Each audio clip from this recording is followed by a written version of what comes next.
لا إله إلا الله لا إله إلا الله لا إله إلا الله ما لنا رب سوى. اب بیٹھ جاؤ بھی بس، ابا کی بعد میں کھینچ لینا. اب تشریف رکھیں بیٹا، بس کروا. آ جاؤ ادھر، آ جاؤ ادھر، آ جاؤ.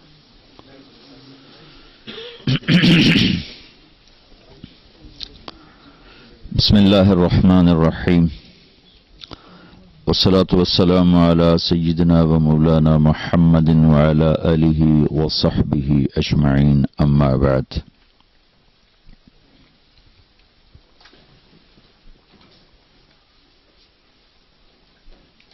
اللہ تعالیٰ نے ہمیں زندگی گزارنے کا وہ طریقہ دیا ہے جس میں ہر عمل سے جنت کو بنایا جا سکتا ہے. عبادت تو ہے ہی بڑی مختصر، 5 نمازیں، 1 مہینہ روزے، اور زکوٰۃ مالدار پر، اور حج مالدار کے ساتھ صحت مند ہونا بھی شرط. صحت مند نہیں تو اس پر بھی فرض کوئی نہیں. تو باقی 24 گھنٹے اگر خالی ہوں تو آخرت کی تیاری کے لیے تو ہمارے پاس کام ہی بڑا تھوڑا ہے. تو اللہ تعالیٰ کے محبوب صلی اللہ تعالی علیہ وسلم ایسی زندگی سکھا کر گئے، بتا کر گئے. ترکتکم علی محجۃ بیضاء لیلھا کنہارھا. آپ نے فرمایا میں تمہیں اتنے واضح اور روشن راستے پہ چھوڑ کے جا رہا ہوں جس میں رات آتی ہی نہیں. رات بھی آئے تو دن بن جاتا، اس میں اندھیرا کوئی نہیں، روشنی روشنی ہے، اجالا ہی اجالا ہے. تو آپ نے مسجد کے ذریعے سے جنت کیسے بنانی ہے، گھر کے ذریعے سے جنت کیسے بنانی ہے، بازار کے ذریعے سے آخرت کو کیسے بنانا ہے، فقیری میں آخرت کو کیسے بنانا ہے، دولت میں آخرت کو کیسے بنانا ہے، بادشاہی میں آخرت کو کیسے بنانا ہے، صحت میں، بیماری میں، زندگی کے جتنے روپ ہیں ہر روپ میں آخرت زیادہ سے زیادہ کیسے بنے، یہ میرے نبی دے کر گئے ہیں. لا رہبانیت فی الاسلام، کہ میرے دین میں رہبانیت کوئی نہیں ہے. ان میں بھی نہیں تھی. رہبانیت ابتدعوها، اللہ تعالیٰ نے کہا کہ میں نے تو تمہیں نہیں کہا تھا جنگلوں میں جا کے بیٹھ جاؤ، تم نے خود ہی شروع کیا. ابتدعوها، کہ یہ تم نے خود شروع کیا. میں نے آسمان سے اتارے ہوئے کسی دین میں رہبانیت کو نہیں رکھا. تو ایک دفعہ ایک سفر سے واپس آ رہے تھے تو ایک جگہ کھجوریں تھیں، چشمہ تھا. تو ایک صحابی کے جی میں آیا کہ میں یہیں بیٹھ کے اللہ اللہ کروں، لیکن میں پہلے اللہ کے نبی سے پوچھ لوں. تو ان سے پوچھا یا رسول اللہ، یہ چشمہ، یہ کھجور، میں چاہتا ہوں یہیں بیٹھ کے اللہ اللہ کروں. تو آپ نے فرمایا کہ اما انی لم ابعث بالیہودیت ولا النصرانیہ، کہ ان دونوں مذہبوں میں رہبانیت آئی تھی، یعنی انہوں نے خود اختیار کی تھی نہیں. کہ دیکھو میرے دوست، میں یہودی طریقہ، عیسائی طریقہ لے کر نہیں آیا، ولیکنی بعثت بالحنیفیت السمحہ، میں ایک واضح روشن سیدھا راستہ لایا ہوں اور جو آسان ہے، نرم ہے. سمحہ نرم. اور ایک دوسری حدیث میں وَجَعَلَهُ سَهْلًا سَمْحًا وَاسِعًا، اللہ نے اسے آسان بنایا، نرم بنایا، کشادہ بنایا. وَلَمْ يَجْعَلْهُ ضَيِّقًا، اور اس میں کوئی تنگی نہیں رکھی. تو زندگی کے ہر شعبے میں اور ہر جگہ، ہر دیس میں اللہ کو راضی کرنے کے سارے راستے ہمارے نبی بتا کر گئے ہیں. آپ یہاں اس دیس میں ہیں. پہلی صدی میں بھی لوگ نکلے لیکن ان کے دل و دماغ پر اسلام تھا، تو وہ نکلے سارے. یہ جو جتنا مشرق وسطی ہے، انڈونیشیا، ملائیشیا، فلپائن تک، یمنی تاجر، آپ لوگ بھی اکثر مجھے بتایا گیا کہ تاجر بیٹھے ہوئے ہیں. یمنی تاجر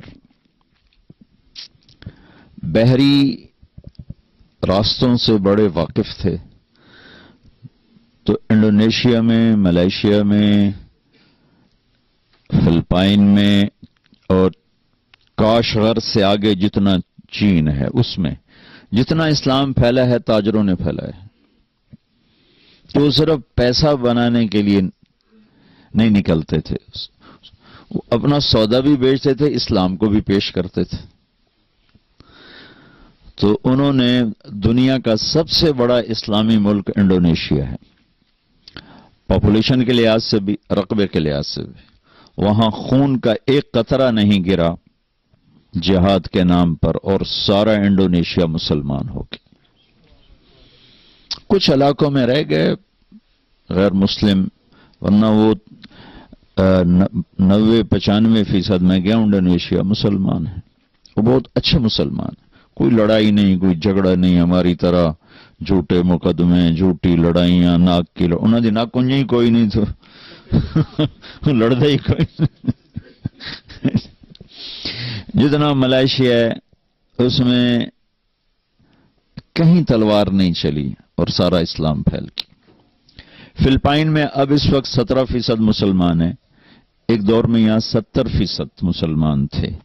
پھر جب اسلام کی محنت مٹی تو آہستہ آہستہ آہستہ اسپین نے قبضہ کیا وہاں، تو اس سے بہت بڑا فرق پڑا اور بہت ساری نسل اسلام سے نکل گئی. یہ جنوبی امریکہ، وینزویلا کا ایک عرب مجھ سے چمٹ کے پھوٹ پھوٹ کے رونے لگا اور کہنے لگا اگر تم یہ تبلیغ والے نہ پہنچتے تو ہماری ساری کی ساری یہاں نسلیں اسلام چھوڑ جاتی. تم لوگوں کی تو فعل اللہ نے ہمارا ایمان بچایا اور ہم مسلمان کھڑے ہوئے. اور 1 کروڑ کے قریب مسلمان پورے جنوبی امریکہ میں اسلام سے فارغ ہو گئے. کسی نے ان کو تبلیغ نہیں کی، ان کو ماں باپ نے بتایا نہیں، صرف کمانے میں لگے رہے، کمانے میں لگے رہے. تو اگلی نسل جب وہ مرے تو اگلی نسلوں کو پتہ ہی نہیں تھا کہ ہم کون ہیں. اس طرح ان کے اندر اسلام سے نکلنا کوئی کسی اسکیم کے تحت نہیں ہوا، ماں باپ کی غفلت کی وجہ سے ہوا کہ دن رات بس کمانے میں تو اولاد کو ٹائم نہیں دیا. وہ بہت کمزور نکلے. آگے وہ مر گئے تو ان کو پتہ ہی نہیں تھا کہ ہم کہاں سے آئے اور کون ہیں. اربوں کی نسلیں اسلام چھوڑ گئی. تو اللہ تعالیٰ نے ایک تو اللہ کے نبی نے ایک تو ہمیں عبادات بتائیں کہ وہ ہماری بنیاد اور اساس ہیں کہ اس کے بغیر تو عمارت نہیں کھڑی ہو سکتی. 24 گھنٹے کی زندگی میں اگر آپ تجارت کر رہے ہیں تو سچائی اور دیانت اور امانت. التاجر الصدوق الامین. تجارت ہو، صداقت ہو اور امانت ہو تو اللہ کے نبی نے کہا نبیوں کے ساتھ حشر ہوگا. مع النبیین والصدیقین والشہداء والصالحین. اس کی تجارت میں سچائی ہو، اس کی تجارت میں امانت ہو، اس کی تجارت میں دھوکہ نہ ہو، جھوٹ نہ ہو اور حلال ہو، حرام نہ ہو. اور جب اللہ رزق دے تو زکوٰۃ دے. تو اس کا حشر اللہ نبیوں کے ساتھ فرمائیں گے.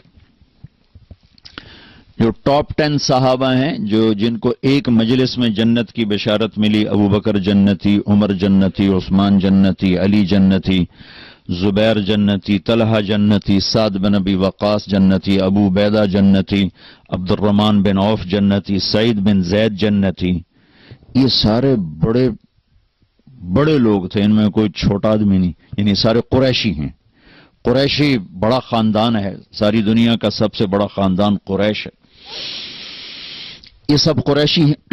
ان میں کسی اور قبیلے کا کوئی آدمی نہیں. سینکڑوں قبائل تھے عرب کے، صرف قریش میں سے ہیں. پھر یہ سارے بڑے سردار ہیں، کوئی چھوٹا آدمی نہیں.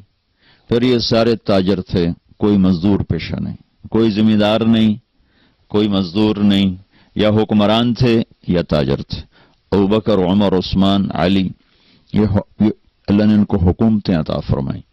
سعد بن ابی وقاص، ابو عبیدہ، ان کو اللہ تعالیٰ نے گورنری عطا فرمائی.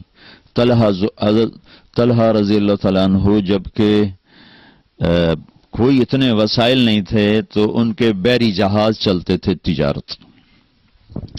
عبد الرحمن بن عوف کے لیے اللہ کے نبی نے دعا کر دی تھی، اللہ تیری تجارت میں برکت دے، دعا کر دی تھی.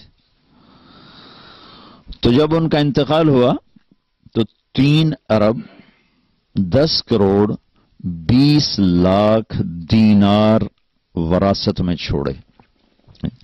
اے تھوڑے کاغذ دے، یورو نہیں. یہ تو ہمیں بنیا بے وقوف بنایا گیا، کاغذ پکڑا کے ہمیں سیٹھ بنا دیا. بلا کاغذاں دی کوئی گل، ساڑے بڑے لگے جاؤ جتنے مرضی یورو لے لو. یورو پہ، پاؤنڈ بھی پیا، ڈالر بھی پیا، یورو بھی پیا. کاغذ نہیں چھوڑا. 4.5 ماشے کا 1 دینار ہوتا تھا. 4.5 ماشے کا 1 دینار ہوتا تھا. جی کیا جی؟ 25,000 25,000 ٹن. تم نے حساب بھی کر لیا؟ بڑا حسابدان ہے بھائی. 25,000 ٹن کہہ رہے سونا بنتا ہے.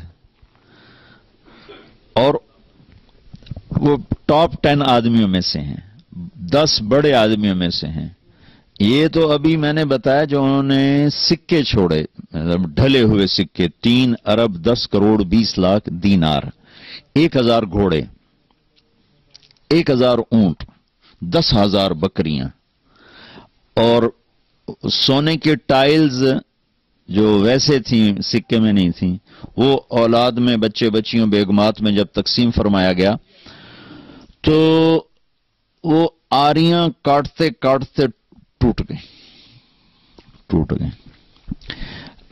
اور اللہ کے نبی نے ٹائٹل کیا دیا کہ عبد الرحمن تو رحمان کا تاجر ہے. اور عمر رضی اللہ تعالیٰ عنہ نے کتنا ان پر اعتماد کیا. جب ان کا انتقال کے قریب خنجر لگا تھا تو انہوں نے 6 آدمیوں کی شورا بنائی، 6 آدمیوں کی، کہ یہ مل کر میرے بعد خلیفہ چنیں گے. تو یہ فیصلہ فرمایا کہ 4 ایک طرف ہوں، 2 ایک طرف ہوں، 5 ایک طرف ہوں، 1 ایک طرف ہو، تو اکثریت پہ فیصلہ کر دیا جائے. اور اگر 3 ایک طرف ہوں اور 3 دوسری طرف ہوں تو پھر جس 3 میں عبد الرحمن بن عوف ہو اس کے مطابق فیصلہ کیا جائے. تو اس آدمی کی، آپ اس زمانے کے وسائل دیکھیں کتنے تھوڑے تھے. آپ تو نیٹ پر بیٹھ کے کروڑوں اربوں کے سودے کر سکتے ہیں، ساری دنیا سے مال اٹھا سکتے ہیں، مال بیچ سکتے ہیں. خالی نیٹ پر آپ نے یوں انگلیاں گھمانی. اور اس زمانے میں جہاز نہیں، ٹرک نہیں، موٹریں نہیں. اونٹوں کی تجارت ہے، گھوڑوں پہ تجارت ہے، یا کشتیاں ہیں، بادبانی کشتیاں ہیں. اور اس بندے کو اللہ نے کتنا دیا، اور وہ اللہ کو کیسے راضی کر کے گئے، کس اعلیٰ پیمانے پر اللہ کو راضی کیا کہ 10 بڑے آدمیوں میں ان کا شمار ہوتا. ابو بکر فی الجنہ، عمر فی الجنہ، عثمان فی الجنہ، علی فی الجنہ، زبیر فی الجنہ، طلحۃ فی الجنہ، سعد بن ابی وقاص فی الجنہ، عبد الرحمن بن عوف فی الجنہ، ابو عبیدہ بن الجراح فی الجنہ، سعید بن زید فی الجنہ. یوں 10 کو آپ نے ایک مجلس میں خوشخبری سنائی کہ یہ سب جنتی. تو ان لوگوں نے اپنا مال اس طرح کمایا کہ اللہ کو خوش کر دیا. ہم دعانے بھی کماتے ہیں تو اللہ ناراض ہو جاتا کہ ہمارے کمانے کے طریقے غلط، ہماری ڈیل غلط، ہماری نیت غلط. تو آپ عبادت سے اسلام نہیں پھیلا، عبادت سے اسلام مضبوط ہوتا ہے، صحت بنتی ہے اسلام کی. جو پھیلا ہے اس کے پیچھے 2 چیزیں ہیں. ایک مسلمانوں کے اخلاق، دیانت سچائی اور ایک ان کا طویل دعوت کا کام پیش کرنے. پریزنٹیشن کے بغیر تو چیز نہیں آگے چلتی. پیش کیا, گھر چھوڑ کر نکلے اور ایک اپنے عالی اخلاق سے دلوں کو فتح کی. ابھی اب کیا گزرا زمانہ ہے. میں بیلجیم میں تھا تو ایک بچہ سیالکوٹ کا ایک ازبکستان کی لڑکی کو لے کر آیا. کہا جی یہ مسلمان ہونا چاہتی, آپ کلمہ پڑھا دیں. میں نے آپ کے بیان کے کچھ اس کو ترجمے کر کے بتائے تھے تو وہ کہتی کہ وہ اس کے ہاتھ میں کلمہ پڑھوں گی اس کے سامنے. ٹھیک. تو میں نے اس بچی سے پوچھا کہ بیٹی تم اسلام کیوں لا رہی ہو, کس چیز سے متاثر ہوئی؟ تو اس نے کہا کہ میں اس نوجوان کے اخلاق سے متاثر ہو کر مسلمان ہو رہا. تو ابھی بھی اخلاق میں اتنی طاقت ہے کہ وہ بچہ نہ عالم تھا, نہ کوئی امام مسجد تھا, نہ کوئی بزرگ, ایک عام نوجوان, داڑھی بھی نہیں تھی, کلین شیو تھا, سیالکوٹ کا. کہ اس نوجوان کے اخلاق سے متاثر ہو کر میں نے کلمہ پڑھا ہے. پھر میں نے اس سے پوچھا تم اس سے شادی کرو گے؟ ہاں کروں گی. پھر میں نے ان کا نکاح بھی پڑھا دی. تو ابھی بھی اخلاق میں اتنی طاقت ہے کہ جیسے خوشبو پھیلتی ہے نا اسے کوئی روک نہیں سکتا, ایسے ہی اسلامی اخلاق یہ ایسی خوشبو ہے جسے کوئی روک نہیں سکتا. تو آپ بھائیوں کی خدمت میں گزارش ہے, آپ اور دنیا میں رہتے ہیں, اپنی اگلی نسلوں کو اسلام پر باقی رکھنا, خود اسلام پہ باقی رہنا اور ان کے بھی اسلام میں آنے کے لیے سوچ بچار کرنا. اس کے لیے کوئی لمبے چوڑے وظیفے نہیں ہیں, صرف اپنے کردار کو ٹھیک کرنے کی ضرورت کہ آپ میں کوئی جھوٹ بولنے والا نہ ہو, کوئی دھوکہ دینے والا نہ ہو, اپنی تجارت کو غلط راستوں سے چلانے والا نہ ہو, کہ اسلام کے اصولوں پر تجارت قربان کرے, تجارت پہ اسلام کو قربان نہ کرے. جو کہ منزل کے متعین کرنے سے راستے بدل جاتے. ایک آدمی نے ہالینڈ جانا ہے تو وہ دوسرے راستہ اختیار کرے, ایک آدمی نے ڈوور جانا ہے تو دوسرا راستہ اختیار کرے گا, ایک آدمی نے پاکستان جانا ہے تو اور کیریئر پر جائے گا, ایک نے امریکہ جانا ہے وہ دوسرے کیریئر پر جائے گا.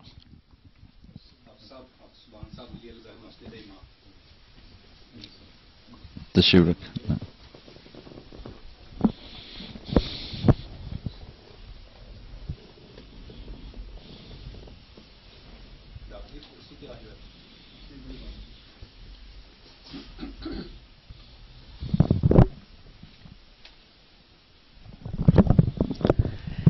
تو بھائیو, اپنی تجارت میں, اپنی معاشرت میں, اپنی زندگی میں اللہ کو اپنا مطلوب بنائیں کہ ہم اللہ کو راضی کریں گے, اور اللہ کی رضا کے لیے 24 گھنٹے کی زندگی کا ہر عمل جو اللہ کے رسول کا بتایا ہوا ہے وہ اللہ کو راضی کرنے کا سبب اور وسیلہ ہے اور ذریعہ ہے.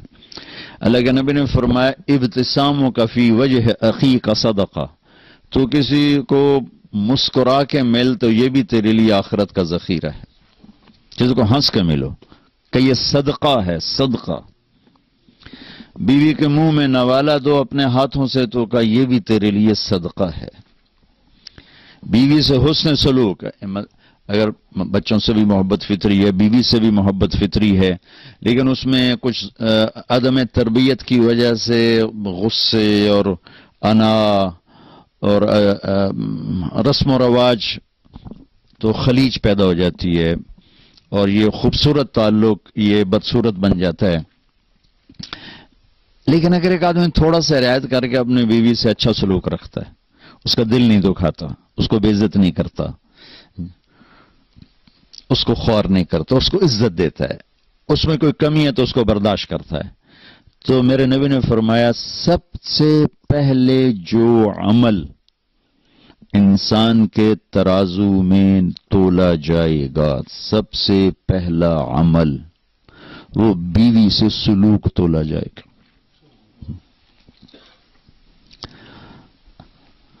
اب دیکھ رہے ہیں 24 گھنٹے کی ڈیلنگ ہے, کتنا بڑا ذخیرہ بن گیا. اگر یہ ٹھیک کر رہا ہوں تو کتنا بڑا ذخیرہ بن گیا. میں قرآن کتنا پڑھ لوں گا, میرا ایک دوست ہے، اللہ اس کی زندگی میں برکت دے، وہ تقریباً روزانہ ایک ختم کرتا ہے، اور 3 دن، ایک ہفتہ، ایک دن، یہ اس کے قرآن پڑھنے کا معمول ہے۔ ہفتے میں ختم، 3 دن میں ختم، 1 دن میں ختم، یہ اس کا سال ہر سال سے معمول ہے۔ ہر آدمی تو قرآن کا حافظ نہیں ہے کہ اس طرح بیٹھ کے چلے، چند لوگ حافظ ہیں، لیکن شادی تو ہر ایک کی ہوتی ہے، چند ہوتے ہیں جن کو نہیں ملتا یہ رشتہ ان کے اللہ آگے کرے گا۔ جو مرد عورت بغیر شادی کے مر جاتے ہیں تو اللہ تعالیٰ، اگر وہ جنتی ہیں تو اللہ تعالیٰ ان کو جنت میں پہنچانے سے پہلے آپس میں خود اللہ اپنی ثوابدید پر ان کے نکاح کرے گا، پھر اس کے بعد ان کو جنت میں داخل فرمائے گا۔ تو اگر میں اپنی بیوی کے ساتھ اچھا سلوک کر رہا ہوں، ایسی بیوی کا پہلا عمل خامن سے سلوک تولا جائے گا۔ اگر میری بیوی میرے ساتھ اچھا سلوک کر رہی ہے اور میری رعایت کرتی، میرا خیال کرتی ہے، تو یہی جنت کا بہت بڑا عمل بن جاتا۔ ایک حدیث میں آتا ہے کہ ایک آدمی کا ترازو سٹیبل نہیں ہوگا، کبھی ایسے کبھی ایسے، کبھی ایسے کبھی ایسے، تو وہ نیکی یوں ہو جائے یا گناہ یوں ہو جائے، ایسے نہیں ہو رہا، وہ ایسے ایسے ہو رہا ہے، تو اس پر اتنی ہیبت طاری ہوگی، چونکہ آ گئی یا جہنم یا جنت۔ تو اگر موت ہوتی تو وہ گھبراہٹ سے مر جاتا، وہ موت تو ختم ہو گئی۔ تو ادھر میں ایک ایسے بادل سا آئے گا اور اس کے رائٹ ترازو میں بیٹھے گا اور اس کو بالکل ایسے کر دے گا، تو اس کی جان میں جان آئے گی اور اس کی جنت کا اعلان ہوگا۔ تو وہ پوچھے گا تولنے والے سے، بھائی یہ کیا ہے، یہ کیا ہے؟ تو فرشتہ کہے گا، یہ تیرے اچھے اخلاق ہیں جنہوں نے آج تجھے بچا لیا۔ اب اچھے اخلاق تو 24 گھنٹے کی ڈیلنگ کا نام ہے نا، 24 گھنٹے کی ڈیلنگ اچھے اخلاق۔ عبادات 24 گھنٹے ہو نہیں سکتی، سارا سال روزہ رکھنے والا کوئی نہیں مل سکتا، ساری رات جاگنے والا کوئی کروڑوں میں شاید کوئی ایک ہوگا، لیکن یہ ڈیلنگ تو میں ہر بیوی سے ہے، بچوں سے ہے، دوستوں سے ہے، نوکر سے ہے، ملازم سے ہے، دوسروں اپنوں سے ہے، غیروں سے، غیر مسلم سے، آپ کی تو غیر مسلم سے بھی ڈیلنگ۔ اگر آپ کے اخلاق اچھے ہیں اور آپ کا بول میٹھا ہے تو اس کو کوئی عمل نہیں پکڑ سکتا۔ میرے نبی نے فرمایا، ساری زندگی کے تہجد گزار، کبھی نہ سویا رات بھر، ساری زندگی کے روزے دار، کبھی نہ روزہ چھوڑا سوائے عید کے، تو یہ تو ممکن نہیں ہے۔ اگر 1434 سال میں 1400 آدمیوں نے بھی کیا ہو تو یہ بھی زیادہ مجھے نظر آتے ہیں، جو کہ انسانی فزیک کے بس سے باہر کی بات۔ کوئی بہت اللہ کے خاص نیک بندوں نے ایسا کیا ہو تو وہ ہو سکتا ہے ضرور کیا ہوگا، لیکن ایک آدمی اپنے اخلاق اچھے کر لے تو اللہ کے نبی کا فرمان ہے، یہ اچھے اخلاق والا اس کے برابر آ کے کھڑا ہو جائے گا، کھاتے پیتے سوتے جاگتے اس کے برابر آ کے کھڑا ہو جائے گا، کہ اچھے اخلاق کے ذریعے سے سعید انور اور یوسف یہ جو ہمارا محمد یوسف کرکٹر تھا نا، جب سعید انور تبلیغ میں لگا تو پھر اس کو فکر چڑھا، یوسف یوحنا کا پہلے تو تھا کوئی، ایک جگہ یوسف بیان کر رہا تھا، میں بھی بیٹھا تھا، کہنے لگا میں حیران ہوں، میں 10 سال ان کے ساتھ میں نے کرکٹ کھیلی، کسی نے مجھے اسلام کی دعوت نہیں تھی، اتنے یہ اپنے کام سے دور ہو گئے، اپنے منصب سے دور ہو گئے کہ 10 سال میں ان کے ساتھ رہا، کسی نے مجھے آدھے زبان سے بھی نہیں کہا کہ یار کلمہ پڑھ لیں۔ یہ تو سعید انور تبلیغ میں لگا تو اس کو فکر چڑھا، وہ پھر اس کو لے کر میرے بیانوں میں لاتا رہا، چھپا کے لاتا تھا، چھپا کے، یعنی میں یوں بیٹھا ہوں، مجمع یوں بیٹھا ہوا تو اس کو بیک ڈور سے لاتا تھا اور ایسے صوفوں کو پیچھے بٹھا دیتا تھا، یہ اس کے ساتھ کرتے کرتے کرتے کرتے آخر اللہ نے اس کے دل میں ایمان ڈال دیا اور مسلمان ہو گیا۔ تو پھر اس نے کہا کہ میں بھی ظاہر نہیں کر سکتا، میں چاہتا ہوں میری بیوی بھی کلمہ پڑھ لے پھر ظاہر کروں، میں نے کہا ٹھیک ہے، تو 3 سال بعد اس کی بیوی نے بھی پڑھ لیا۔ تو یہ دونوں میرے پاس آئے، کہنے لگے ہماری طاقت لگ گئی ہے کرکٹ پر، تو جنت کا شارٹ کٹ بتاؤ۔ شارٹ کٹ میں نے کہا اللہ کے نبی کا فرمان ہے کہ 3 کام جو کر لے گا نا